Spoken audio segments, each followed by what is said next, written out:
Hey guys welcome to आम YouTube channel रे।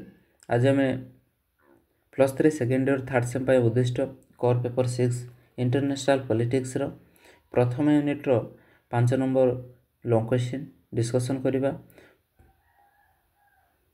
प्राचीन जुगर वर्तमान पर्यंत अंतर्जातीय राजनीतिर क्रम विवर्तन इतिहास पर्यालोचना कर। Discuss the emergence of the growth of the study of international politics ancient to age to present the present. उत्तर हम अंतर्जातीय राजनीति कौन, या किपरि विकास लाभ करिछि ता जानिबा प्रत्येक राजनीतिज्ञ मुख्यतः आवश्यक। या विषय उत्पत्ति समय को एजावत एक दीर्घ इतिहास रही। प्राचीन काल ग्रीक नगर राज्यर उत्पत्ति राजनीति विज्ञान उत्पत्ति होती। नगर राज्य उत्पत्ति ही अंतर्जातीय राजनीतिर मूलधुआ पकई से समय जो प्रथा परंपरा नीति नियम प्रणयन करा भित्ति करी राष्ट्र मध्य कूटनीतिक संपर्क स्थापित होता। नीति मध्य युद्ध शांति प्रतिष्ठार सहायक होता। से समय ग्रीक वीर अलेक्जेंडर ही प्रथम थर यह साम्राज्यर प्रतिष्ठा करने को उद्यम करते। ग्रीक मानक पर रोमियो मैंने अंतर्जातीय राजनीतिर विकास दिगर उद्यम करते। केतेक देवानी आईन एवं अंतर्जातीय आईन प्रणयन करते जहाँ रोमियो मानक समस्यार समाधान करते। विंश शताब्दीर प्रतिष्ठित लीग ऑफ नेशन मिलित जाति संघ रोमियो दर्शन रोम और साम्राज्यर सार्वजनीन आईन उपर प्रतिष्ठित करा जायछि।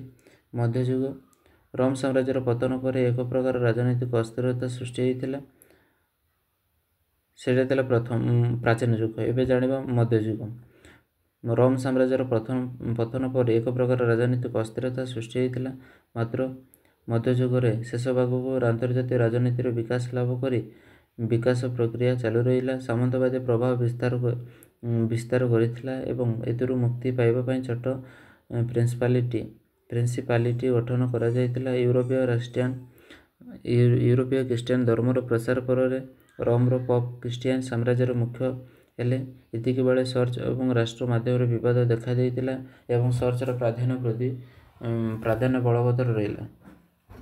मध्ययुगीय राजनीतिक क्षेत्र में कौन से आखिदृश्य अग्रगति हासिल हो पारि नथिला, कारण धर्मर प्रभाव मुक्त नथिला। या पर जो राजनीतिक परिस्थिति सृष्टि है से सार्वभौम राष्ट्र व्यवस्थार उत्पत्ति है।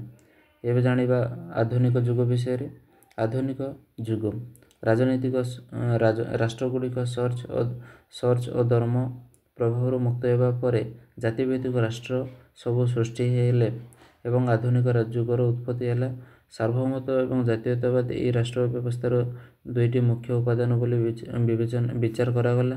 कालक्रमे अंतर्जातीय क्षेत्र में स्वाधीन राष्ट्र सब सृष्टि हेले। से सामरिक सामर्थ्य वृद्धि करने को लगिले।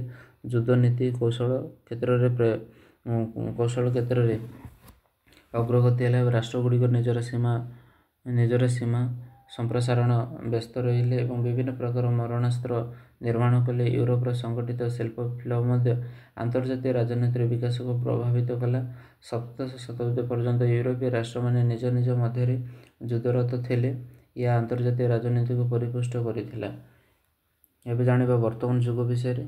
1648 मसीहा वेस्टफालिया शांति चुक्ति पर अंतर्जातीय राजनीतिर नूतन सूत्रपात है। यूरोपीय राष्ट्र मानक उपर पॉप और धर्मानुष्ठान प्रभाव ह्रास पाइला एवं सार्वभौम राष्ट्र व्यवस्थार उत्पत्ति है। अंतर्जातीय आईन सृष्टि है। क्षमतार संतुलन प्रतिष्ठा है। प्रथम विश्वयुद्ध 1919 पर्यंत लगी रहा। 1919 भर्साई चुक्ति लीग ऑफ नेशन प्रतिष्ठा करथिला। समयानुक्रमे पर अंतर्जातीय राजनीतिर अध्ययन उपर ब्रिटेन और युक्तराष्ट्र अमेरिका अधिक गवेषणा करागला। विभिन्न आंदोलन विभिन्न विश्वविद्यालय स्वतंत्र विभाग चेयर खोल जाइतिला।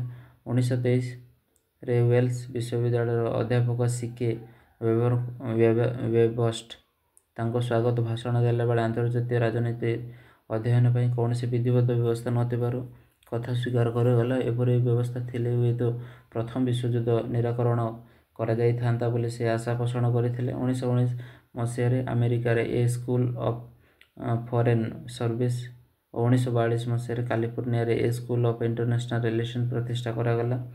ଦୁଇ ବିଶ୍ୱଯୁଦ୍ଧ ମଧ୍ୟବର୍ତ୍ତୀ ସମୟରେ ଆନ୍ତର୍ଜାତୀୟ ରାଜନୀତିର ଅଧ୍ୟୟନର ଲୋକପ୍ରିୟତା ବୃଦ୍ଧି ହେଲା ଏବଂ ବିଶ୍ୱ ରାଜନୀତି ପରେ ଏହା ସମଗ୍ର ପୃଥିବୀର ଅଧ୍ୟୟନ କରାଯାଇଥିଲା। ପ୍ରଥମେ 1914ରୁ 1919 ପର୍ଯ୍ୟନ୍ତ ଆନ୍ତର୍ଜାତୀୟ ରାଜନୀତି ଇତିହାସରେ ଏକ ବିଷୟ ରୂପେ ଅଧ୍ୟୟନ କରାଯାଇଥିଲା।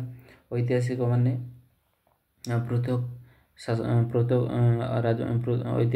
ରାଜନୀତି ଅପେକ୍ଷା କୂଟନୀତି ପ୍ରତି ଅଧିକ ଧ୍ୟାନ ଦେଉଥିଲେ। ମାତ୍ର ପ୍ରଥମେ ବିଶ୍ୱଯୁଦ୍ଧ ପରେ ବିଶେଷଜ୍ଞମାନଙ୍କ ଅତୀତକୁ ଭୁଲିଯାଇ ବର୍ତ୍ତମାନ ବିଷୟବସ୍ତୁ ଅଧ୍ୟୟନ ଉପରେ ଗୁରୁତ୍ୱ ଦେଇଥିଲେ।